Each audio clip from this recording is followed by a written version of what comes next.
It used to be that if you typed graphic novel into Amazon or Waterstones, the first 10 results at least would be DC or Marvel superhero books. Nowadays, it's a mixture of that plus more highbrow offerings, standalone works of an intellectual nature, plus some manga, but we'll leave that to one side here. It's really a category in its own right. So what is a graphic novel? Is it essentially an extended X-Men or Batman story?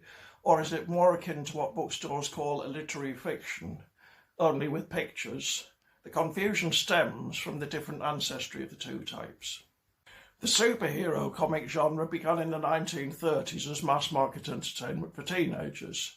By contrast, the modern literary graphic novel began in the culture of zines, essentially self-published magazines of an idiosyncratic nature produced by individuals in small quantities for other like-minded individuals.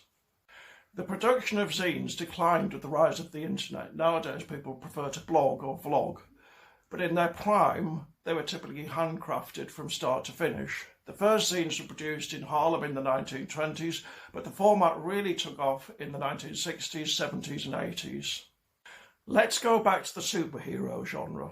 By the 1970s, it had reached what some historians call the Bronze Age of comic books. It was starting to be influenced by social concerns about, for example, racism and sexism.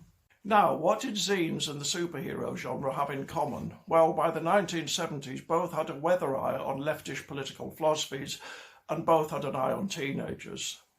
What separated them? Well, zines were much more culturally and politically subversive, and whereas superhero comics wanted to entertain teenagers, zines were much more concerned to inform, educate, edify, and possibly even radicalise them.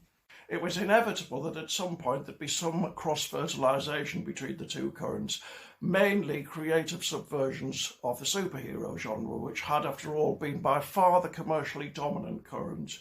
Alan Moore and Dave Gibbons' Watchmen, for example. Both currents benefited from the dialogue, the Bronze Age of comics giving rise to the even more sophisticated modern age in about 1985. But the two types continued to go their separate ways. Zines began to be commercialised in the 1990s as mainstream publishers picked up on their hipster appeal. The most enduringly commercial were those with good artwork and a coherent storyline. The literary type of graphic novel began around this time by being collections of actual comics. By the time they appeared as books, they'd already been published in serial form.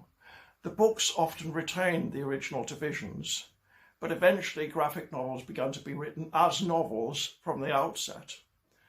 And that's where we are today.